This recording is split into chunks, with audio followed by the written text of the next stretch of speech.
Hello everybody, and welcome to this channel, the YouTube channel, where I hope over the course of not just this campaign season, but periodically throughout the year, we'll be bringing you different shows, mostly an interview format. We mentioned campaign, and this is a municipal year that will feature most of the city offices, I think all of them, up for grabs, and that includes the city council, the school committee, and the most important of all is the corner office. And we're going to start with a couple of interviews. We're not sure of the format. I don't need to tell you that because we'll edit that later. But basically we're going to do two 1-hour shows with the two favorites. I don't know if they will be the only two who run, but certainly household names.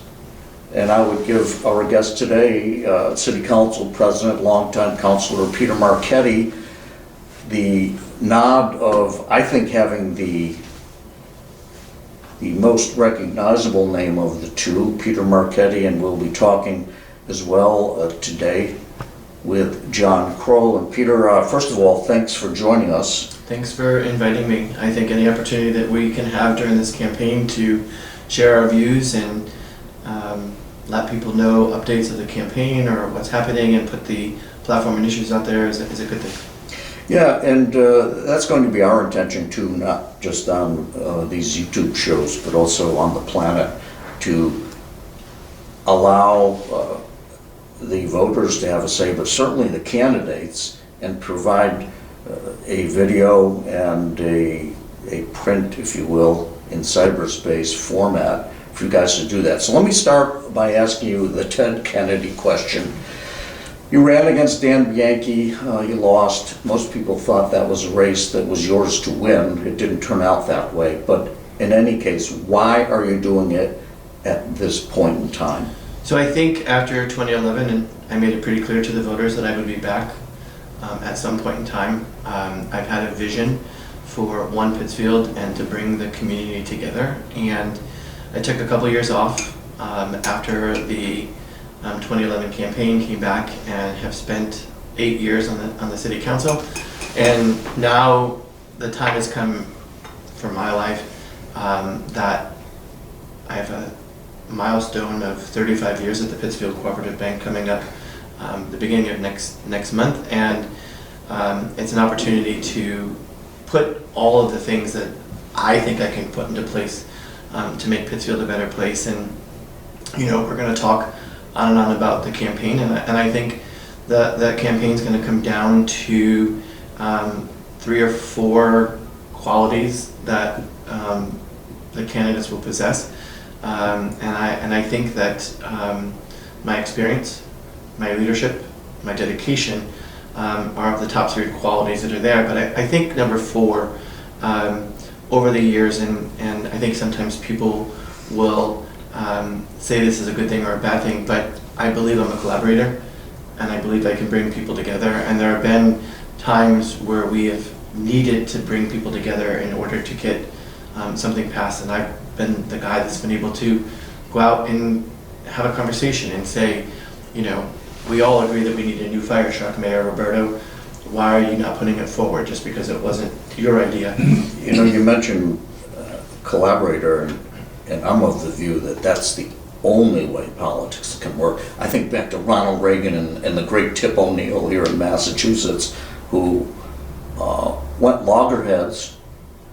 Tip was Speaker of the House, and Reagan, of course, the President, but after hours they sat down together, enjoyed each other's company, but more than that, were able to find that middle ground that seems so elusive today. What makes you think you can achieve that in Pittsfield? Because people who are looking at this campaign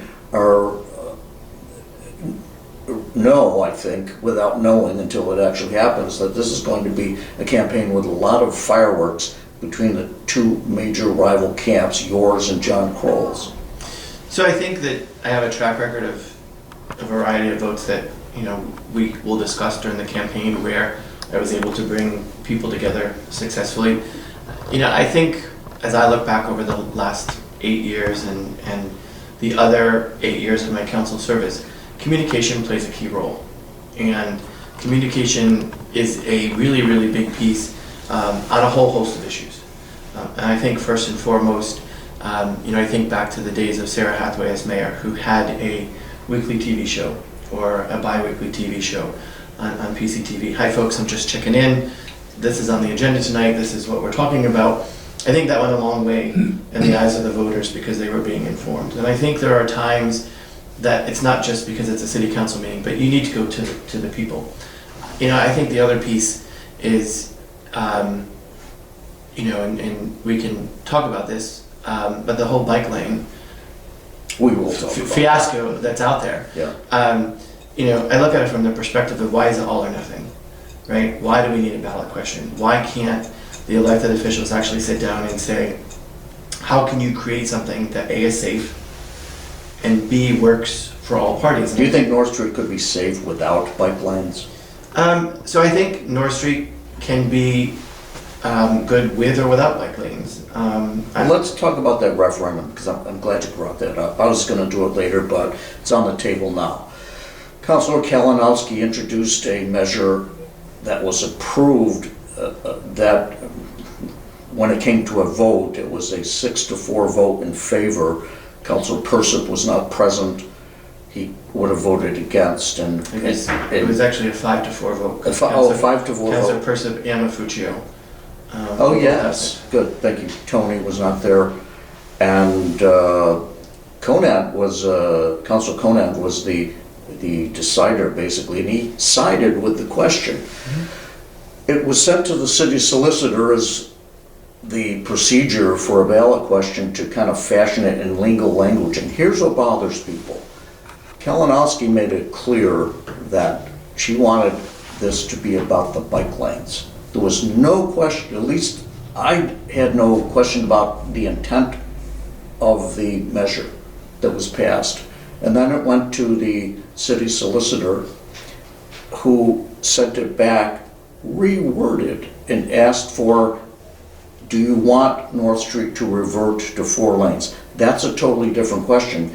You guys were baffled at the next meeting, or were you? So that's where everything that I've been talking about comes from, because I agree with you. Everything that Councilor Kalinowski talked about was bike lanes, but that was never the question.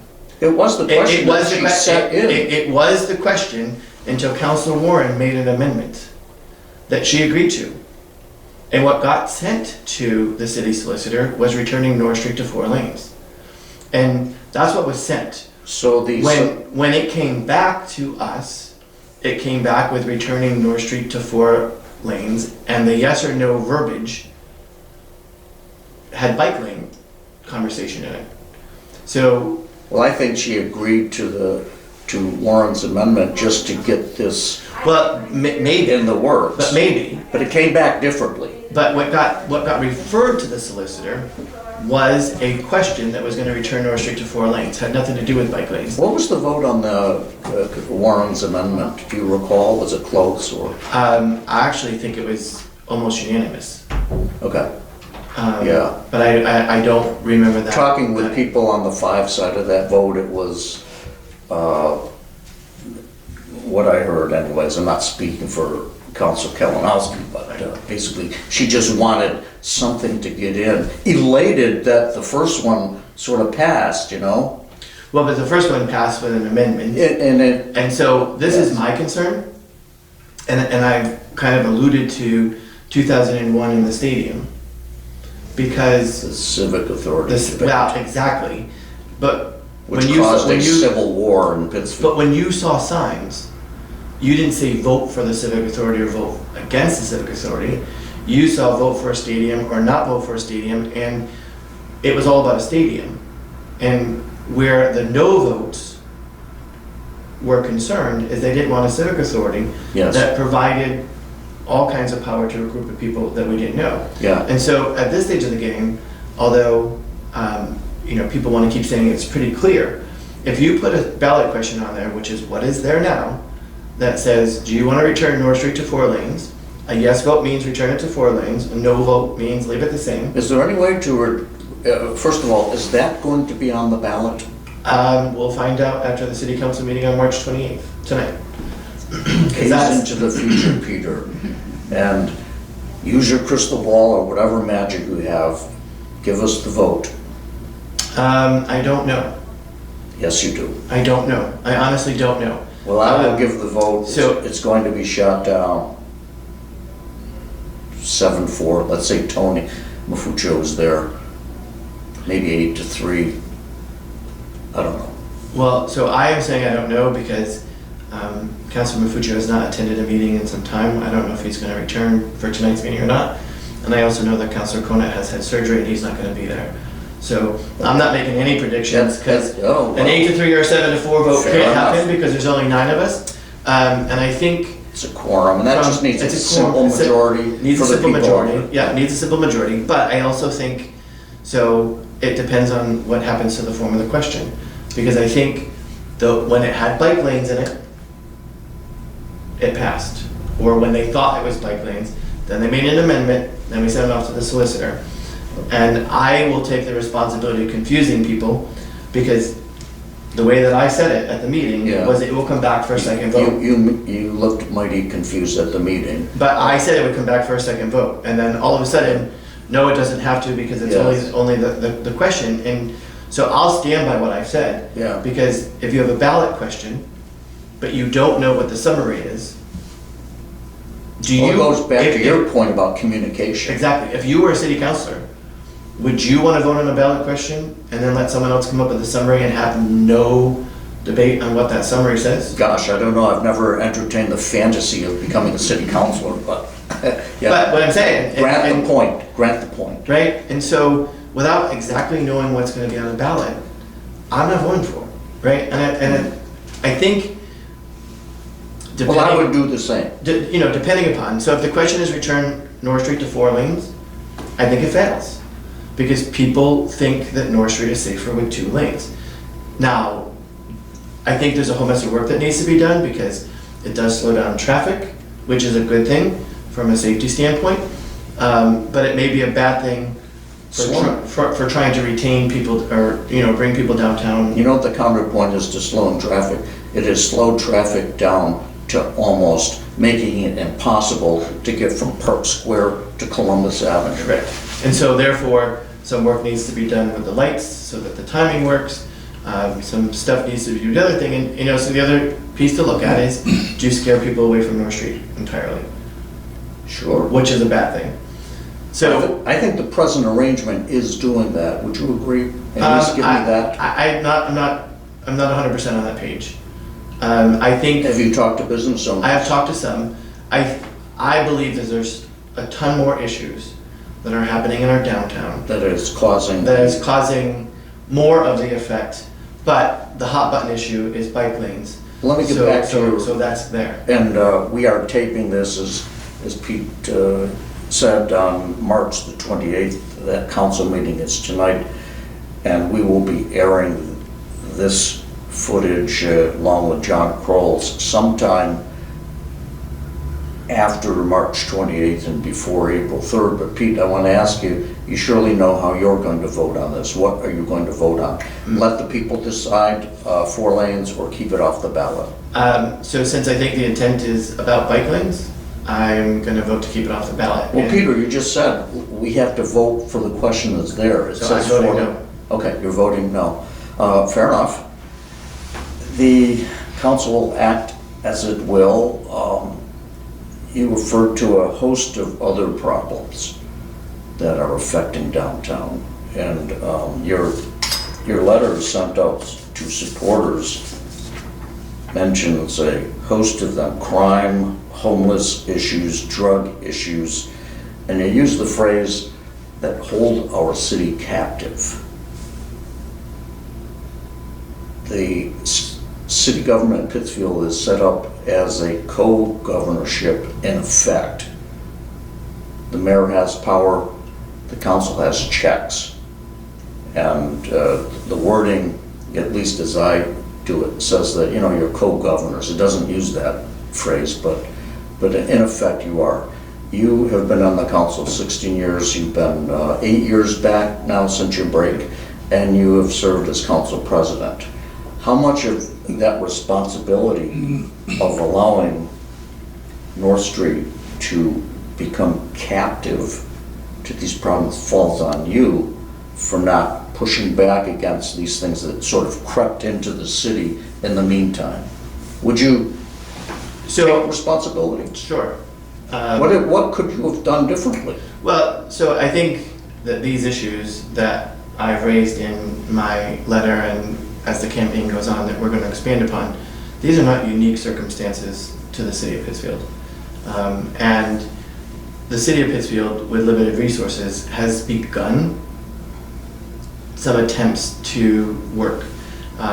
We are in the process of building 3 or 4 locations of housing, some of them with transitional services built in to the... And one is right downtown. And one is right downtown. Are you in favor of that location? Well, I think providing that we... We're talking about the First Methodist Church on Fenn Street, basically a marble toss away from downtown North Street as a homeless facility for up to 50 beds. So I don't think the locations are as important as making sure that we have an all-inclusive package. I've talked to some folks that say just find a place to live and we'll solve the problem. Well, if an individual doesn't have the life skills that they need in order to be able to sustain an apartment or a house or some form of living experience, then we're setting them up for failure. What would you do differently as mayor that has not been done to address these problems, if anything? So I think, and the forefront is, about 6 months ago I got on the Homeless Advisory Committee, and I've been having conversations with the chair on how we need to be making recommendations to do things differently. So I would change the charge of the Homeless Advisory Commission to be making recommendations. Most of the people that serve are professionals in the industry, and it's not just giving us updates of what organization A, B, or C are doing. Let's bring them together. They would be recommending to the mayor? To the mayor. And the mayor would decide? Solutions. And so, my plan would be to, continue some of the stuff that we're doing. And so when you say, do you accept responsibility? Yes, but I'm also going to accept responsibility for some of the things that we started to put into place with hiring some social workers and trying to begin a process. And whether or not it works is still to be seen, but we know that there are a number of people within the city that need services that can't get them. No question. And so if you're an individual that needs mental health services or you need substance use disorder services and they're not available for you, I think there's a number one where we need to beef that up. Now, we co-sponsored a petition. It was myself, Councillor Sherman, Councillor White, and a private citizen asking our state and federal delegation for more resources to be able to put more boots on the ground and begin with the problem. So where have we fallen down? I think we've fallen down is that we talk about mental health issues, we talk about homeless issues, we talk about crime, but we really don't talk the root of those things. And if you're going to ignore the root, you're never going to solve the issues. And I know in 2011, I made a comment during that campaign about that some people are committing crimes such as robbery to put food on the table. And people kind of thought that was funny and not real. And here it is 12 years later, and I still think that that's a valid point. Well, that's the plot of Les Miserables by Victor Hugo, basically. Jean Valjean steals some bread. But I would disagree on that, only in this sense, it is still a part of the problem. But I think in those 11 years, the gang presence and the drug trafficking has just increased, I don't know how many fold, but almost exponentially. And talk to any police officer or someone on the streets who knows about that business as I have, and that's night and day. It's almost two different planets. And I would say that the gang and the drug market that they keep going is the #1 problem right now. So I'm not sure that you can label them number 1, number 2, number 3. Well, I would say it's a major part of it. And unless the city owns up to that, the gang presence particularly, because I think if you remove that, most of the drug trade kind of goes elsewhere. Well, and I would say this, from my time doing the Morningside Initiative, we could see the impact that we would have when you put attention to the issue. It moved to the next block. What's the police role in this? In Gangs and violence, we've seen an enormous rise in gunplay. As you know, people are justifiably afraid to step in certain parts and in a growing number of parts of the city. What's the police role? So the police role is, I think, twofold. One, a larger presence in those areas, and then 2, we don't want to create an us versus them mentality, right? We want community members to feel comfortable approaching police, which I'm not necessarily sure, whether it be Pittsfield or nationwide, that is something that exists in today's world. But I guess I would point to Officer Darren Derby and the work that he does from a community outreach standpoint, and that's the model that we need to transform our policing to.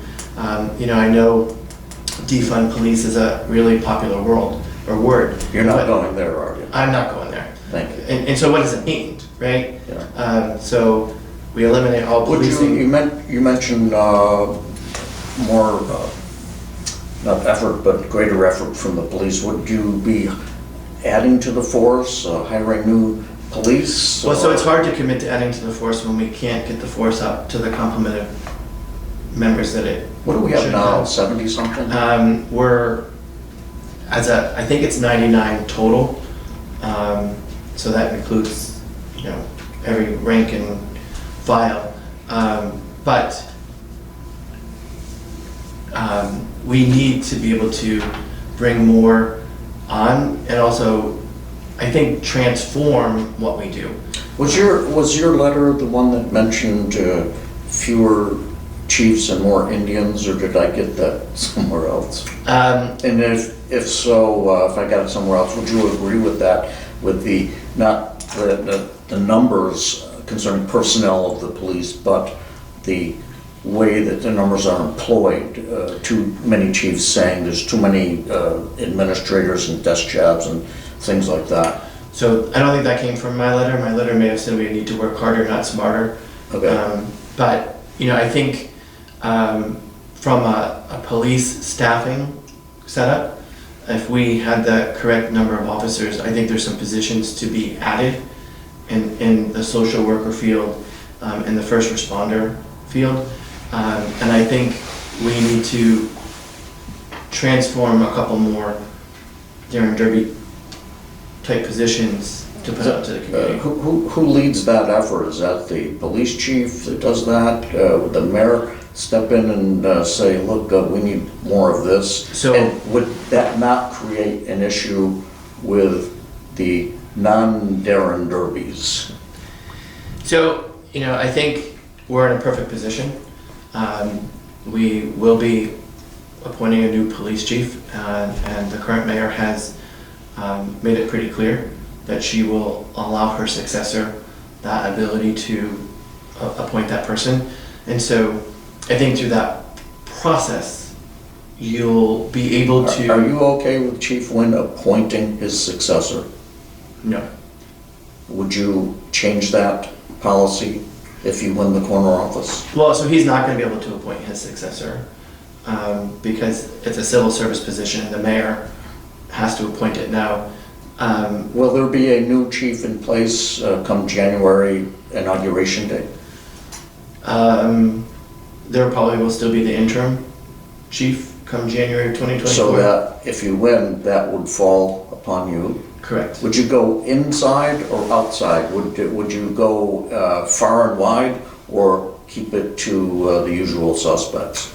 I would open it up for a complete search. I would not ignore internal folks, but I also would keep in mind of the atmosphere that we want to create within the police department, the structure that we would want to create in the police department, and that would be a piece of the new chief. Okay. Let's talk about schools. I know you're not happy with level 5 schools, which we have. Each year we increase the school department budget, and it seems like there's an inverse relationship. The more money we throw at the problem, the poorer the performance. How would you address this enormous problem that has become the schools, which includes a lot of issues, huge numbers, especially post-pandemic, huge numbers of kids just not showing up at all. Graduation rates are down, classroom behavior has become worse, and we'll stop there, but how do you even begin to tackle that? What do we do that has not been done that may change the situation? So I think there's two things. First is to take an honest look at all of the programs we have, do an evaluation of the programs. Who does that? Well, the school committee should be doing that. And as mayor, I would also be an elected member of the school committee. And take a hard look Well, at you'd it. be ex officio, correct? Correct. Yeah. But you still have a voice and a vote. And, Yeah, oh yes, very much. And you know, Your presence would make 7. correct. And could you be chair as ex officio? I believe the answer is yes. Would you 'cause want to be? No. Okay. So how do you drive change within that department? Well, so I think first off, as you understand the structure, the school committee has the authority within them to propose a budget. But the mayor is the only one that can appropriate funds. Mm-hmm. And so I think you use the power of the corner office to initiate change.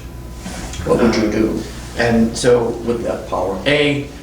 As I said, let's look at all the programs and services that we have. Let's take an honest evaluation. If they're not working, we don't continue them. And so I'll share a line in my speech for next Monday night for my kickoff. And it's the days of saying this is the way we've always done it doesn't work. And so if I ask a question about a school policy and this is the way they've always done it, there's going to be my first clue Well, that it needs to go. And I think we all become victims of this is the way we've always done it because we're creatures of habit. But if we're not getting results, let's change it. why haven't we done that prior to this? Why hasn't the current mayor done that? Why haven't you, as city council president, launched an initiative to do that? So I can't answer for the current mayor, but I think I've been vocal on a number of issues over the years. But you haven't called for such a review. No, I haven't. And I think part of that is respecting the wishes of the people. They elect school committee people. Wouldn't they want that, Peter? I would assume that they would. So, A, evaluate the stuff, and 2, I think that it's time that we convene roundtables of teachers, of special ed teachers, of paraprofessionals, and get down in the weeds and say, okay, what are we missing? Because I think the solutions to our problems are coming from the people in the classrooms and the people with the boots on the ground rather than the administrators. And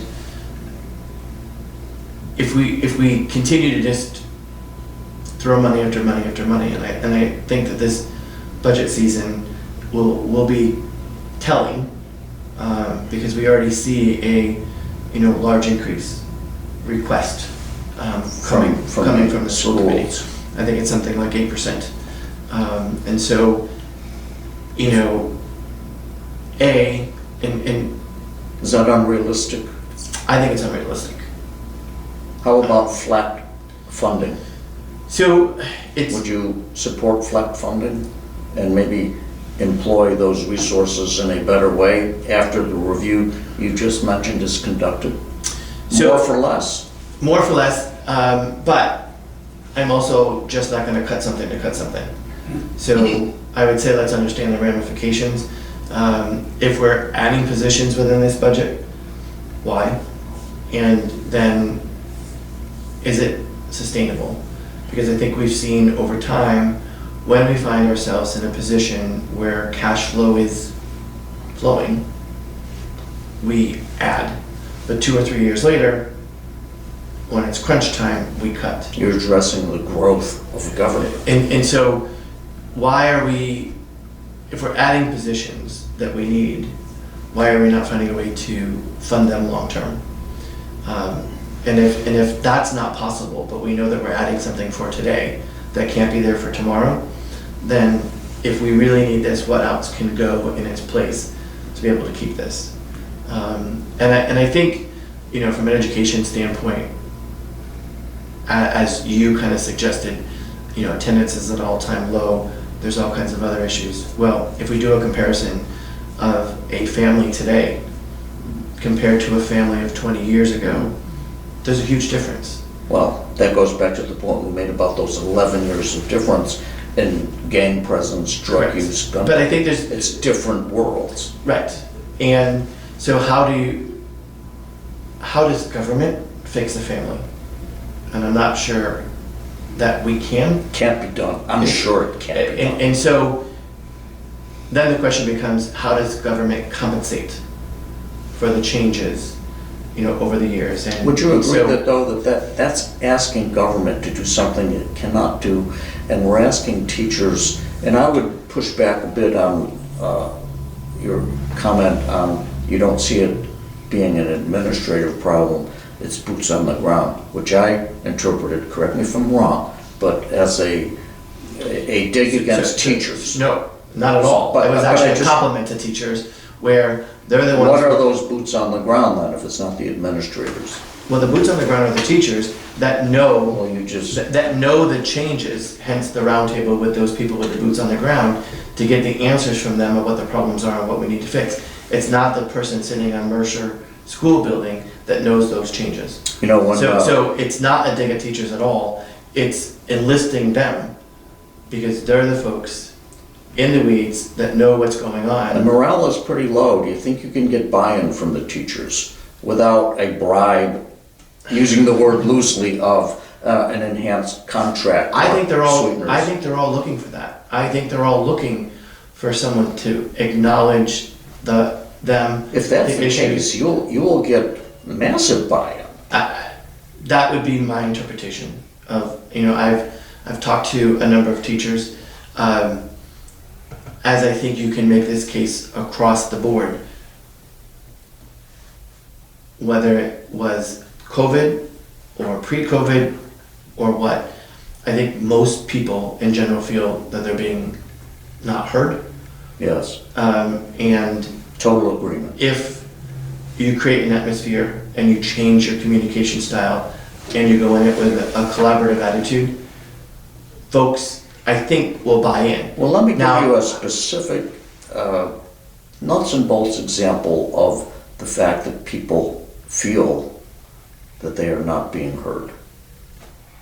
I just heard today from, whether it was on the Planet or an email, of someone who had to go downtown to City Hall, check that for some item. Goes to the back door, that's locked. Goes to the Fenn Street door, that's locked. Goes to the front door, that's locked. goes around to the side of the building where the corner office is, and goes up the walkway, and finally is in. Why can't we open the doors to City Hall? Would you As be mayor, I confident? would. Can you put in a petition right now as council president to put that before your colleagues and see that that's done? So there was one already that was presented, and it went to the mayor and the police chief. Could the council vote that on its own? I've read the charter. I think you guys can. I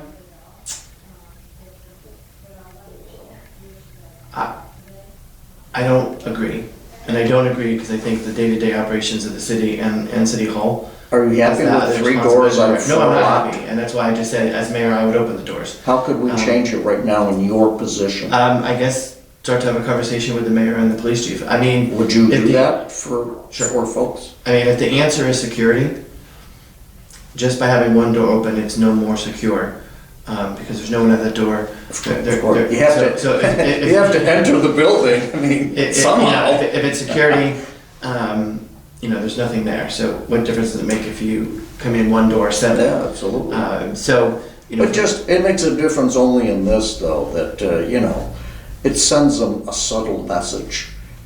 I don't know if you're hearing it, maybe people are hesitant to bring it up to you people. No, I've heard it. Yeah. It's like saying, keep out, we don't want you. Maybe it's not saying that, but that's the perception that it's saying. I don't disagree. I would just suggest to you as a friend to maybe look into that and see if you can get some momentum going before the election and before, should you win, just put that forward. You mentioned money, and of course really funding government. It really comes down to the question of funds, resources. And you referred in your letter here to, and this starts to your friend, but this is to now your base, your supporters. Correct. Yeah, okay. And I'm guessing that we're seeing kind of a sort of cliff notes to what you'll be saying on Monday night, April 3rd, sort of, to your rally. That's April 3rd, folks, is when the nomination papers become available. And also, Peter Marchetti is having his official announcement at Berkshire Hills Country Club that evening. The following night, John Crow will be having his at the Sons of Italy on Newell Street. Pete, will you take out papers the first day? I am planning on taking papers out at 3 o'clock on Monday afternoon. 3 p.m. So then I have them. Did you check that with John to make sure you guys don't have the encounter? I didn't, but... Is it okay if I tell him you're going to be there at 3? You can tell him we'll be there at 3, and you can save all the media the trouble of showing up at once. I mean, that's... no. But it's interesting. I've always been fascinated. Do you do it right away or do you wait? Well, so it what's seems the to make strategy behind doing it now? So my strategy happens to be that when we first got approached to disclose what our intentions were, it was the week before Christmas. I was not really in the mood to be talking about the fact that I was going to be embarking on a mayoral campaign in 2023. I wanted to be enjoying the holiday season with my family and friends, and well, it happened. We announced, and so April 3rd for me, I'll take out my papers. We have the kickoff rally. My website will go live. My Facebook page will go live. So what is your website? Give it a plug. it'll be marchettiformayor.com, but it's not yet live. It'll go live during the kickoff event. I believe John did say that he's going as well on April 3rd. I'm not speaking for him, but I think that's what he said. So, I mean, I think that people, if you're in and you're in, you take them out early. If you're still on the fence, you take them out. And again, I think it also depends on, what style of the campaign you're going to run, right? Well, let's talk about that. What style will you campaign? I know when we've had our private coffee, you say you are intending to run a positive and clean campaign. prior to our taping, you said that the other side is showing indications that they are not doing that. Can you be more specific about that? At this time, I prefer not to. Okay. Because it does involve my place of employment. And so... But you did say that you have early indications that the other side... I have a concern. Okay. I'll leave it at that. How will you address that if it gets nasty? So again, I'm just going to go back to your style of the campaign. You know, we're kicking everything off on the 3rd. We are going to, you know, run a grassroots campaign. As we talked a month or so ago, it's going to be boots on the ground with volunteers. There's going to be a lot of door-to-door. There'll be a lot of social media presence. There'll be some town hall forums so that I can lay out my vision and ask the people that show up if my vision is... Give us the Reader's Digest version of your vision, because I agree that anyone who claims to a leadership position must have a clear view of what they want to accomplish, and then that's what the long campaign is for, to give you a chance to fill in the specifics. But if you had to do a truncated version of that vision, Pete, how would you put it? Economic development, workforce development, education, training, job training, education, public services, and I think that includes both police and fire.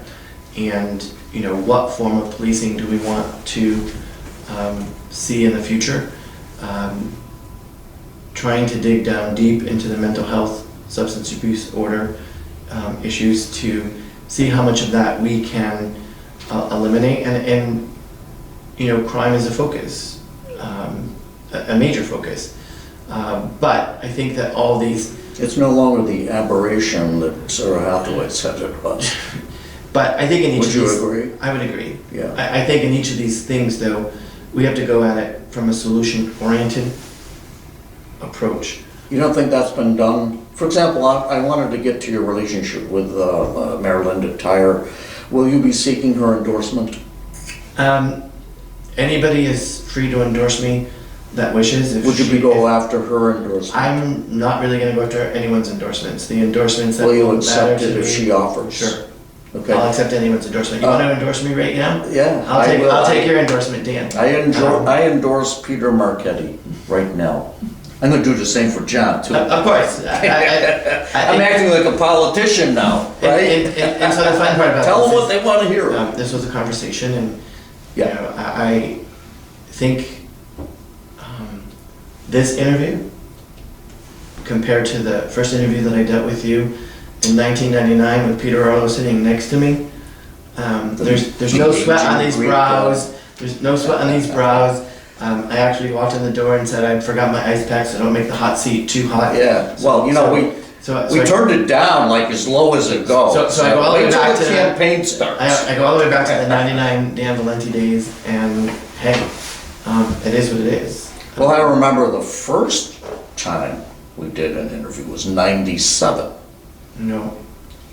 You lost the first time in '99? I lost the first time in '99. Okay. But what did I tell you in the hallway at WBRK that day after we got off the Dan Valenti show in that debate? Do you remember what I said? You told me not to change who I was. Yeah. I said, kid, you got something. Keep at it. And so the humor is that was the first show with you, and then the first debate, Peter Arlos did one of the same things. And it was... what was that? I went to go hold the door for him, and he goes, absolutely not, let me hold the door for you. Yeah. You'll be a future mayor someday. And I went, okay, is that a kiss of death, or is that... That would not be the first time that Peter was correct. My favorite Peter Arlo story, he had the vending business. Yep. Remember? Pace Vending, P-A-C-E. And I used to visit Pete in the courthouse. Once a week we would touch base. And I asked him once, Pete, what does Pace Vending stand for? I love it. You know, pace, P-A-C-E in Italian, means peace. I like that. And he laughed and he said, no, doesn't stand for peace. It stands for Peter Arlo's Criminal Enterprises. Which I thought was one of the funniest things I've ever heard from one of you guys, you know? Gotta have a sense of humor. I sense you have one. I have that. It often doesn't come across, though, in public. And this is not a criticism, really. It's just about style. But, So there's been a few times, if you watch meetings, that... oh, you get in a little riot clip and Yeah. that. I love that stuff. Well, I think in some circumstances, it's the break point, and then just kind of like the steam Like, okay, valve just- that you just releases let it pressure. release a little bit. Yeah, and I know personally, Pete, from off-camera and stuff, you do have a sense of humor. Well, I have a sense of humor. Well, and I find that an endearing quality in anybody. in today's day and age, if you don't have a sense of humor, Oh, forget it. you're not going to make it. Yeah, let's talk about money again. There was the ARPA windfall, the pandemic makeup that the federal government is sending to cities. Pittsfield's share eventually, it comes in dribs and drabs. It'll be 43 million, something like that. And there's been a lot of controversy about the early disbursements of that fund. The mayor set up a committee that has the former health director, Gina Armstrong, but it really headed by former community development director, Deanna Roofer, and then a panel that they had to make recommendations for the mayor. Those meetings are held in secret. Media, the public is not allowed. Do you agree with that policy? So if I was the mayor and I was creating that Yeah. atmosphere, I would have done it differently. Have you told the mayor of that? I have. Did you have a problem with it? I think that she is managing the process the way that she sees fit. Again, if it Do you was me, agree with that? I would have done it differently. I probably would have also had a lot more conversation with members of the city council leading up to a lot of it. And I get the legislation, I get how it was built. But again, as I will stress on Monday night, I think my leadership style will be much different than that of the mayor. How would you compare and contrast that style? So What are the differences and what are the similarities?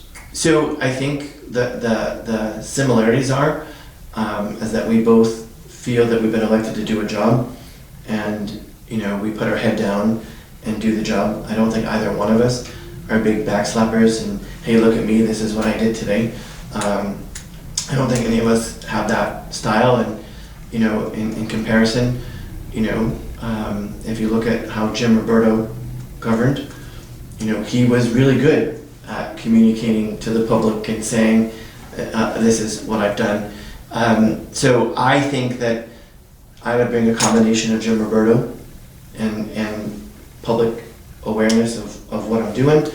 I would be in more communication with members of the city council, whether I thought them to be an ally or not, because I think if people understand where you're going, and this is part of the collaboration idea. So I've said years ago that I would love a pedestrian mall for downtown Pittsfield. Now, what would that look like? How could that be, right? I think you'd get a lot of support for that. Well, I think you would too, but I think you'd also get a lot of people that were against it, because it depends. The concept is great, Well, but as we all know, the devil's in the details. So, what part of North Street? Does it go from Wacona Street to Park Square? Does it go from Park Square to Eagle Street? And if it only goes to Park Square to Eagle Street, do you not care about the businesses north of Eagle? And so, what does it look like? What does it involve? So there's a major concept that I think there'd be a lot of support for, but I think there's also a lot of ideas. And so, if you were going to undertake that, if you have a large open process, right? So you definitely need a town hall or a roundtable of downtown business owners. You need a roundtable of public service people, because what impact, if you closed a section in North Street, what impact would that How have? would you get enough citizen input? That's part of the problem now. So that's the other piece, right? So it's the downtown businesses, it's public services, and then you need community town halls to say. But, you know, on the flip side, I think that we need to find a way, or I'll need to find a way, when mayor, to make sure that all sides of the table show up. And in my 20 years in public service, 16 years in public service, usually people only speak up when they're against something. You know, it's hard for the I'm in favor of this conversation. Unless you're a mountain biker. Well, right. And that, They are a tiny group, but they show up, well, and that makes it sound like they're more, but anyways. but I think in general, there are times that people show up and say, I'm in favor of this, and Yeah. usually that's the 11th hour. What about the pump track proposal that the mountain bikers Well, are, I think you already know the answer, my answer. Yeah, Because I've I seen, don't. I've seen some of your stuff on a post, and so the email exchange that I had with Mr. Morelia, I was very clear to say that I would not support a free cash oh, appropriation. you're talking about Dan Morella. Yeah, so Yeah. I saw it on the. Would you on the plan. support an attempt at ARPA money? No.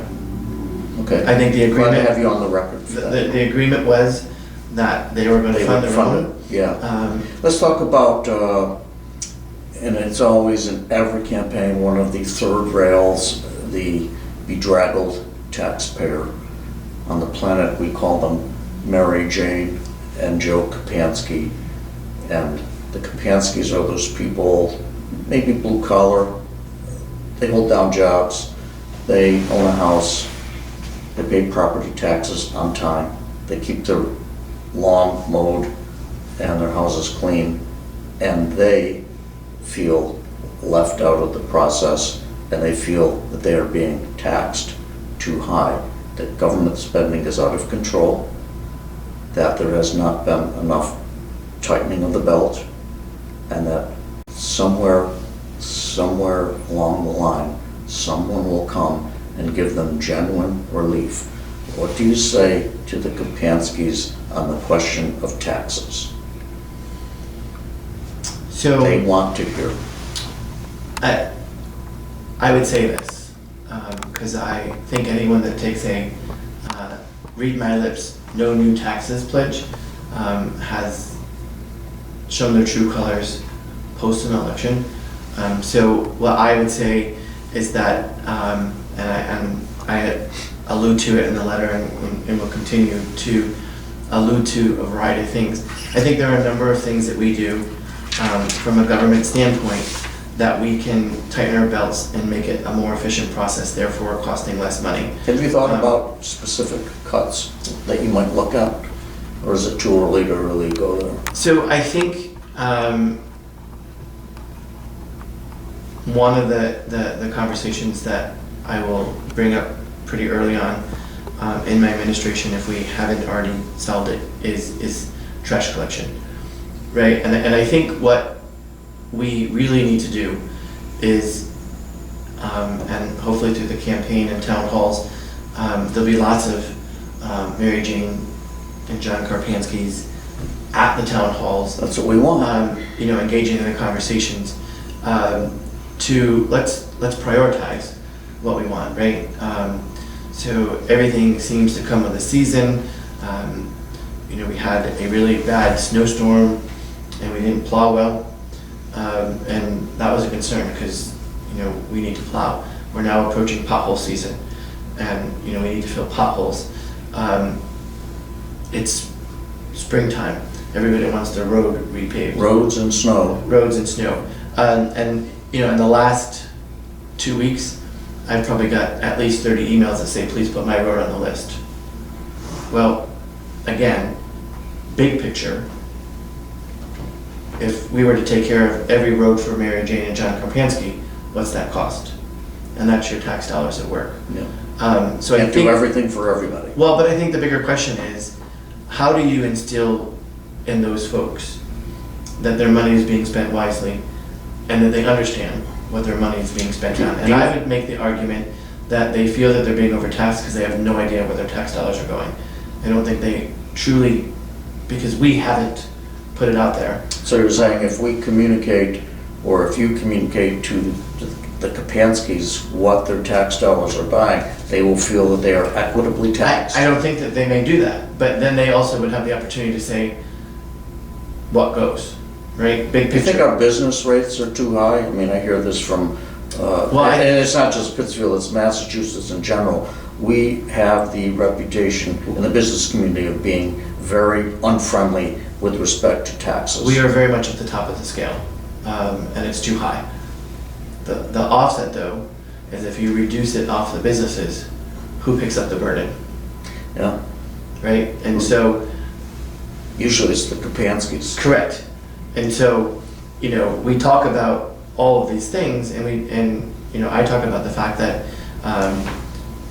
business development, workforce development, training is a multifaceted concept, right? We want our local business owners to feel heard and Would you work- welcomed, and I'm sorry, but would you work with the local colleges, BCC, Williams, for job training programs, MCLA? so Would they definitely. be a part of it? Yeah, BCC definitely, we talked education before, and so something that you and I have in common is that we were both, well, former, because I don't think that you teach at BCC anymore. The old professor But- has but- hung them up. But we both were employed at Berkshire Community College. What did you for a do period of there? time. I worked as a teaching assistant in the math lab. In fact, We ran into each other several times. I Yeah. worked with your wife's mother on a number of occasions. The Really, glorious Sandra. the glorious Sandra, lovely person, hold her dear to my heart because, as I was trying to figure out what I wanted to be when I grew I up. know her role in your life. So, it's a really good thing, but, if I go back to 1999, when I left Berkshire Community College because I was running for public office, so I was there from 1986, 1987 to 1999. You weren't at the bank at that point. I was working nights in the math lab, 5:30, Hard 8:30, worker. Monday through Thursday nights. The Abe Lincoln, roll up your sleeves. That's I just That's- compared that's- Peter to Abe Lincoln. That's who I've been my whole life. That's why I go back to experience, leadership, and dedication, because I've busted for the city on a whole host of issues. I platforms. gladly grant that point. Pete, we brought up a personal thing with Sandra. You suffered a loss of a spouse. Yep. And we were all, of course, who knew Jeff, touched by that. I just want to ask you, how has that changed who you are with respect to public office? I'm not asking about your private life. If it has changed you. So I think, a number of times as we were going through this debate, I was feeling that I'm trying to get in a gotcha moment that, you've been there and, do you accept responsibility for this? And so from a political standpoint, I think it's taught me that you only get one bite of the apple sometimes. And you need to make sure that you plan. You need to make sure you prepare. You need to make sure you communicate. You need to make sure that you're going to collaborate, and then you need to execute. And Did it factor at all in your decision to try the office again? well, the decision to try the office again was made before Okay. anything happened, and so we had already been working on that, and so I guess the short answer is no, but the long answer could be yes. That I'm just continue on the plans that I had made shortly after the last election cycle, that it was going to be time. We're almost out of time. Actually, we can't be out of time in cyberspace, so let's keep it going a little bit, David. Where was I going with that? I did want to ask you, again, with just on a personal side, which we often don't get to do with our friends. And I just wanted to say too that, the gotcha questions that I'm noted for and all that is really not to be gotcha. It's and you understand that. I look at this as I'm sitting in this chair conducting sort of a job interview and trying to think of just what a Kapansky or what the ordinary person would ask. But I did want to go back on the personal side. What about the times put in when you're not in your office, when you're not on the TV cameras before a council scene? Do you think people really understand how much of this office, you've not been there, but I think you have an idea of what it entails, that is going to demand a heavy sacrifice with your personal life, which is often the reason why spouses have trouble with their loved one running. Talk about that, Peter, the cost, in terms of cost benefit of loss of privacy, loss of a private life to some extent. People, you mentioned 30 emails, phone calls, right. Who knows what else. So, I would have to say that I think I lost the right to privacy back in 1999. Yeah. So the privacy, well, that's a good way to put it. The privacy piece isn't there. As I long have been lost. Yeah, when you make a decision to put yourself out there, yeah, your privacy kind of goes away. Peter Arlos used to say, when you become a public figure, it's one of the first things he told me. If you become a public figure, you're going to be a pissing pole right. for a lot of people. I think when I become mayor, right. life will have to change because as you know, I serve on a variety of boards and commissions that are not city council related, that I may or may not have time to continue serving in those capacities, and in some cases may be a conflict to I was going to ask serve in those capacities, and so I'm assuming you will check those carefully and yep. seek an opinion from the Yep. Secretary of State Yep. and all that. Yeah. Yep. From the campaign perspective, I'm going to continue to work through the summer and go out on a leave of absence beginning September 1st to be Crunch time, full force on the ground. In the meantime, I'll carry an extra workload for a period of time. Talk briefly about how you're going to campaign. You mentioned, we were talking with Dave and Lisa here before the show, the importance of knocking on a door. Dave shared the same thing. I can't tell you how many times I've heard, I'll ask people, not who you voted for, but why did you vote for the guy or the gal? And oftentimes they haven't followed the issues because she knocked on my door and asked for my vote. Are you going to be doing a lot of that, Pete? We are going to be knocking on doors.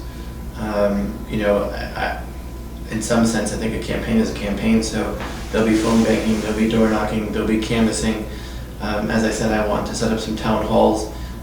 We have a campaign HQ. I will. Do you know where that's going to be? I do not yet. Okay. What about your organization? Do you feel like you have the 14 precincts kind of covered, or how do you do that? So I would.